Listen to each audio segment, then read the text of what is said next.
हैं news reporter network. आप देख रहे हैं न्यूज रिपोर्टर लाइव, सोच आपकी, आवाज हमारी। नमस्कार, आप देख रहे हैं न्यूज रिपोर्टर नेटवर्क और मैं हूं आपके साथ वंदना सती। शुरू करते हैं खबरों का सिलसिला, लेकिन उससे पहले नजर डालते हैं सुर्खियों पर। कृष्ण जन्माष्टमी के शुभ अवसर पर सर्वार्थ सिद्धि योग में जन्म लेंगे कान्हा। लड्डू गोपाल के जन्मोत्सव के लिए इस साल 45 मिनट का शुभ समय। उत्तराखंड धामी सरकार की शक्ति, दिल्ली में मंदिर निर्माण पर लगी रोक, कठोर कानून बनाने का लिया फैसला। देहरादून के टिहरी नगर में हुआ गढ़वाल की 1952 की प्राचीन रामलीला का हनुमान ध्वज स्थापना कार्यक्रम। उत्तराखंड महिला कांग्रेस प्रदेश अध्यक्ष ज्योति रौतेला की मांग, इस बार निकाय चुनाव में अधिक से अधिक महिला प्रत्याशियों को मिले मौका। अब खबरें विस्तार से। दिल्ली में केदारनाथ धाम के नाम से बनने वाले केदारनाथ मंदिर के निर्माण कार्य को रोक दिया गया है। उत्तराखंड में इसके पुरजोर विरोध के बाद केदारनाथ धाम दिल्ली ट्रस्ट ने यह फैसला लिया।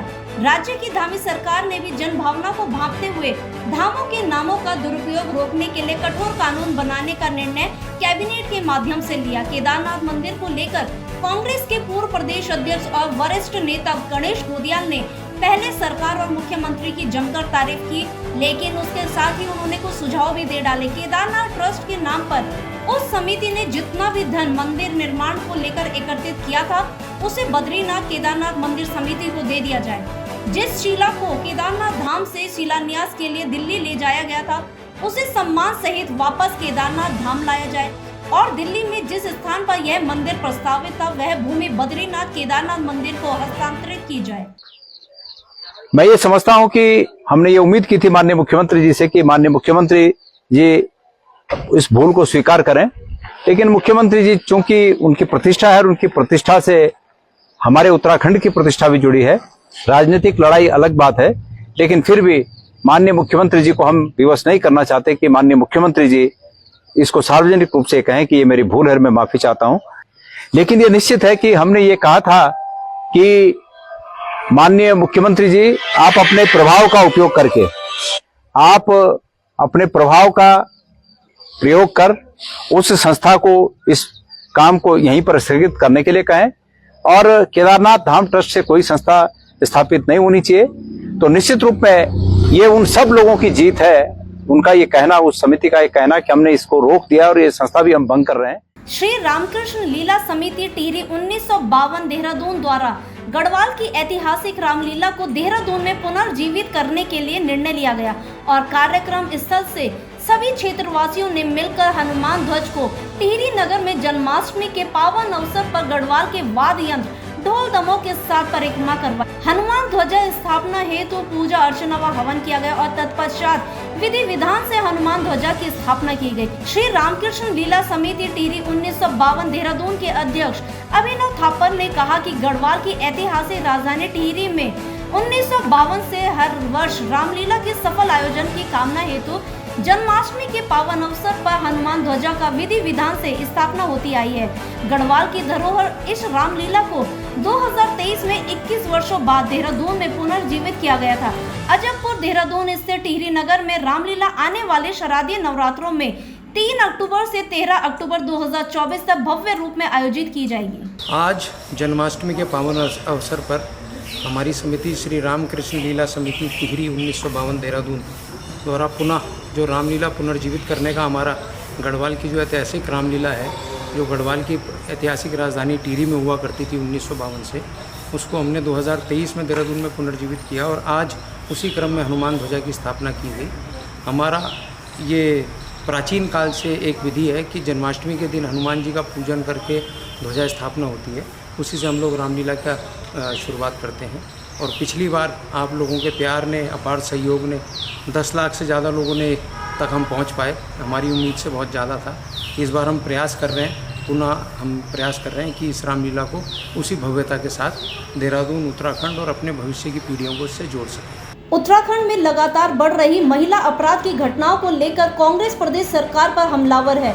महिला कांग्रेस की प्रदेश अध्यक्ष ज्योति रौतेला का कहना है कि भाजपा सरकार महिलाओं के वोट से बनी हुई सरकार है, लेकिन सरकार महिला सुरक्षा के मामले में ही पूरी तरीके से असफल दिख रही है। उनका कहना है कि प्रदेश में आज कोई भी लड़की जब घर से बाहर जा रही है तो उसके परिवार वालों को यह भय रहता है कि शाम को उनकी लड़की घर आएगी या नहीं। और इस डर का कारण है प्रदेश में बलात्कार की दिन प्रतिदिन बढ़ती जा रही घटनाएं। मेरा कहना है कि हमारी जो सरकार है, भाजपा की सरकार, बड़े बड़े वादे करके सत्ता में आई है और महिलाओं के वोट से बनी हुई सरकार है। लेकिन आज पूरे प्रदेश में जिस तरीके से महिलाओं के ऊपर बलात्कार के केस, महिला के केस बढ़ते जा रहे हैं, ये हम सब महिलाओं के लिए बड़ी चिंता का विषय है। और सरकार पूरी तरह से लॉ एंड ऑर्डर को मेंटेन करने में विफल हो गई है, फेल हो गई है। और आज प्रदेश की हर बेटी, हर माँ, हर पिता, हर भाई को एक डर है कि अगर आज वो अपने घर से बाहर निकलती है, अकेले निकलती है, तो वो वापस सुरक्षित पहुंच पाएगी या नहीं पहुंच पाएगी, ये सवाल हर किसी के मन में है। और ये डर इसलिए महिलाओं के बीच में है कि लगातार इस प्रदेश में देवभूमि में बलात्कार की घटनाएं बढ़ती जा रही हैं। केदारनाथ मंदिर में सोना चोरी के मामले में बवाल रुकने का नाम नहीं ले रहा है। विपक्ष लगातार सत्ता पक्ष पर आरोप लगा रहा है कि केदारनाथ मंदिर में 220 किलो सोना चोरी हुआ है। वहीं इस मामले को लेकर पर्यटन मंत्री सतपाल महाराज ने कहा कि क्योंकि कांग्रेस के पास कोई मुद्दा नहीं है, इसलिए आए दिन कांग्रेस कोई ना कोई नया झूठ बोल रही है। और केदारनाथ मंदिर में दानदाता ने कुल 23 किलो के लगभग सोना दान किया था। जब सोना कुल 23 किलो का दान किया गया है तो 200 किलो सोना चोरी होने का आरोप निराधार है। और उसके बावजूद भी विपक्ष के कहने पर इसकी जांच की जा रही है। जांच की रिपोर्ट जल्द आने वाली है, उसके बाद रिपोर्ट को सार्वजनिक किया जाएगा। आप ये देखिए, मैं आपसे प्रार्थना करना चाहता हूँ, दानदाता जो थे उन्होंने 23 किलो सोना दिया, उसकी पर्ची कटी हुई है। 23 किलो जब सोना दान में दिया गया तो 228 किलो कैसे चोरी हो गया, आप यही बताइए मुझे। तो इसमें भ्रांति है, उस भ्रांति का हमने निराकरण कर दिया है। मैंने उसी समय कमिश्नर गढ़वाल से जांच कराई थी, जांच की रिपोर्ट आने वाली है, शासन में गई है, शासन हमें भेज देगा, जांच की रिपोर्ट आपके आगे हम सार्वजनिक कर देंगे। कांग्रेस के लिए इस मुद्दे को क्यों? कांग्रेस तो कुछ ना कुछ बोलना है, उनको झूठ सच बोलना है। आप बताइए, 228 किलो सोना को छोटी मोटी रकम होती है, छोटी मोटी कोई उसका वजन होता है, कहां चोरी हो गया? जब देने वाले ने 23 किलो दिया तो 228 चोरी कैसे हो गया? एक प्रश्न है। आज पूरे देश में धूमधाम से कृष्ण जन्माष्टमी का पर्व मनाया जा रहा है। इसके लिए घरों और मंदिरों में जन्माष्टमी मनाने की तैयारी भी पूरी हो चुकी है। वहीं मंदिरों के साथ साथ घरों में भी बाल गोपाल को सजाया गया है और हर जगह हाथी घोड़ा पालकी जय कन्हैया लाल की सुनाई दे रहा है। वहीं बाजारों में भी जन्माष्टमी को लेकर लोग खरीदारी करने आ रहे हैं। आपको बता दें कि इस बार अलग अलग लड्डू गोपाल देखने को भी मिल रहे हैं। इसके साथ ही कृष्ण भगवान की सुंदर सुंदर वस्त्र भी लोगों को बेहद लुभा रहे हैं और साथ ही मंदिरों में महिलाएं भजन कीर्तन करती हुई नजर आ रही हैं। आज भगवान के कृष्ण जन्म का उत्सव मनाया जा रहा है। संपूर्ण विश्व में बड़े धूमधाम से मनाया जाता है। भगवान के आज के जो अवतार है, विष्णु जी का 8वां अवतार आज के दिन हुआ और धर्म की अधर्म पर विजय के लिए मनाया जाता है। भगवान ने अवतार धारण किया। भगवान गीता में कहते हैं, परित्राणाय साधूनां विनाशाय च दुष्कृतां। जब प्रकृति के लोग ज़्यादा हो जाते हैं, उनके मारण के लिए और धर्म के उत्थान के लिए भगवान अवतार लेते हैं। तो आज वही दिन है भगवान कृष्ण के जन्म उत्सव का और बड़े धूमधाम के साथ जैसे कि संपूर्ण विश्व में मनाया जाता है, हमारे यहाँ भी मनाया जा रहा है। आप देख ही रहे हैं, तैयारियाँ खूब जोर शोर से चल रही हैं। अभी दोपहर में 3 बजे से 5 बजे तक महिला संकीर्तन मंडल के द्वारा भजन संध्या है और रात्रि में 8 बजे से 12 बजे तक भजन संध्या का आयोजन है और भगवान का फिर 12 बजे जन्मोत्सव मनाया जाएगा। उत्तराखंड में निकाय चुनाव को लेकर लगातार असमंजस की स्थिति बनी हुई है। वहीं निकाय चुनाव को लेकर महिला कांग्रेस की प्रदेश अध्यक्ष ज्योति रौतेला का कहना है कि सरकार की मंशा निकाय चुनाव कराने की नहीं लग रही है, इसलिए जानबूझकर सरकार निकाय चुनाव को टालती हुई नजर आ रही है। उन्होंने कहा कि इस बार महिला कांग्रेस की ये मांग है कि इस बार निकाय चुनाव में अधिक से अधिक महिलाओं को प्रतिनिधित्व मिले और महिला संगठन की कार्यकर्ताओं को प्रत्याशी बनाया जाए। देखिए, निकाय चुनाव तो मुझे फिर से लग रहा है कि पीछे जाते हैं, क्योंकि जिस तरीके से इन्होंने विधानसभा में पर्वत समिति को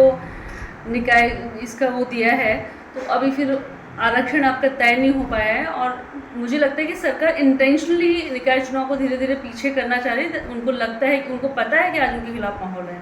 महिला कांग्रेस हमारी जो भी वर्कर महिलाएं एक्टिवली संगठन के लिए और क्षेत्र में काम कर रही है, मैं अपने जो सीनियर लीडरशिप है उनसे ज़रूर ये बोलूँगी कि हमारी जो महिलाएं संगठन की है, पार्टी की महिलाएं, उनको टिकट दिया जाए। देहरादून के पलटन बाजार में जन्माष्टमी को लेकर दुकानों में खूब रौनक देखने को मिल रही है। लोग खूब खरीदारी भी कर रहे हैं। जन्माष्टमी को लेकर बाजारों में जगह जगह भगवान की पोशाक, साज सज्जा की दुकानें सजी हुई हैं।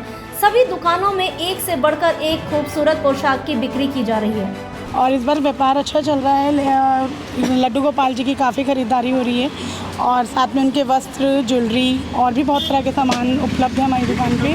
जरी के काम की ज़्यादा इस बार पूछ है और दूसरी चीज़ इस बार मेटल भी काफ़ी अच्छा उसमें आ रखा है। पोशाकें अलग अलग तरह की रंग, डिफरेंट कलर के रंग आ रखे हैं। सुनहरे रंग ज़्यादा इस बार चर्चा में है और दूसरी चीज बांसुरी, बच्चों के कपड़े, सब कुछ अच्छा चल रहा है। मुख्यमंत्री पुष्कर सिंह धामी ने गंगोली हाट पिथौरागढ़ में आयोजित श्री कृष्ण जन्माष्टमी महोत्सव 2024 कार्यक्रम में प्रतिभाग किया।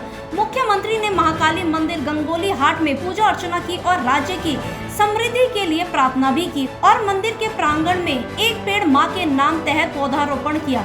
समारोह में सीएम धामी ने कहा कि भारी संख्या में श्रद्धालु गंगोली हाट पहुंच रहे हैं और आने वाले दिनों में यह संख्या और बढ़ेगी, जिसके लिए उचित पार्किंग सुविधाएं और बस स्टैंड विकसित किए जा रहे हैं। प्रधानमंत्री आवास योजना के तहत 1577 लाभार्थियों को लाभान्वित किया गया है। 481 महिलाओं को लखपति दीदी बनाया गया है। महिलाओं को आत्मनिर्भर बनाने के लिए समुचित प्रयास धामी सरकार द्वारा किए जा रहे हैं। माँ की कृपा से ये संख्या लगातार बढ़ने वाली है। मैं तो आप सब लोगों से आज ये निवेदन करना चाहता हूं कि ये माँ की ताकत है, माँ की शक्ति है कि गंगोली हाट लोग दूर दूर से दर्शन करने आते हैं। आप दर्शन करते हैं और चले जाते हैं। अब हमारी ताकत होनी चाहिए, हमारी शक्ति होनी चाहिए कि वो केवल आकर दर्शन ही न करें, बल्कि एक दो दिन यहाँ आसपास जाकर घूमने भी जाएं, यहाँ रुकने के लिए भी आए, यहाँ पर अन्य स्थानों को देखने के लिए भी आए। ये हमारा एक संकल्प होना चाहिए। पूरे विधानसभा क्षेत्रों में सड़कों का निर्माण एवं डामरीकरण का कार्य तेजी से चल रहा है। बेरीनाग और गंगोली हाट में बहुमंजिला पार्किंग निर्माण के साथ ही गंगोली हाट बस अड्डे के निर्माण का कार्य भी तीव्र गति से चल रहा है। भारतीय क्रिकेट के गब्बर यानी शिखर धवन ने 24 अगस्त के दिन संन्यास का ऐलान लिया था। वहीं 38 वर्षीय धवन की रिटायरमेंट की खबर सुनकर भारतीय फैंस का दिल टूट गया, लेकिन अब उन्होंने लोगों को खुशखबरी सुनाई। आपको बता दें कि रिटायरमेंट का ऐलान करने के 2 दिन बाद ही उन्होंने लीजेंड्स लीग क्रिकेट में खेलने की घोषणा कर दी है, जिसमें युवराज सिंह समेत कई रिटायर हो चुके क्रिकेटर खेलते हैं। गली बॉय और गहराइयां जैसी फिल्मों से सिद्धार्थ चतुर्वेदी ने हिंदी सिनेमा में पहचान हासिल की। उन्होंने अभी तक अपनी अदाकारी तो दिखाई, लेकिन बड़े पर्दे पर एक्शन अब जल्द ही दिखाने जा रहे हैं। आपको बता दें कि एक्शन थ्रिलर मूवी युद्रा का ऐलान 2021 में किया गया था। वहीं अब कृष्ण जन्माष्टमी के दिन युद्रा की रिलीज डेट आउट कर दी गई है। साथ ही फिल्म में सिद्धार्थ चतुर्वेदी का पोस्टर भी जारी हो गया है। वहीं अब सिद्धार्थ चतुर्वेदी फिल्म युद्रा में एक्शन दिखाते हुए नजर आएंगे। तो बने रहिए हमारे साथ और देखते रहिए न्यूज रिपोर्टर नेटवर्क। धन्यवाद। अगर आप हमारे चैनल पे नए हैं तो चैनल को सब्सक्राइब करें और साथ ही बेल आइकन को प्रेस करें ताकि उत्तराखंड की कोई भी अपडेट मिस ना हो पाए।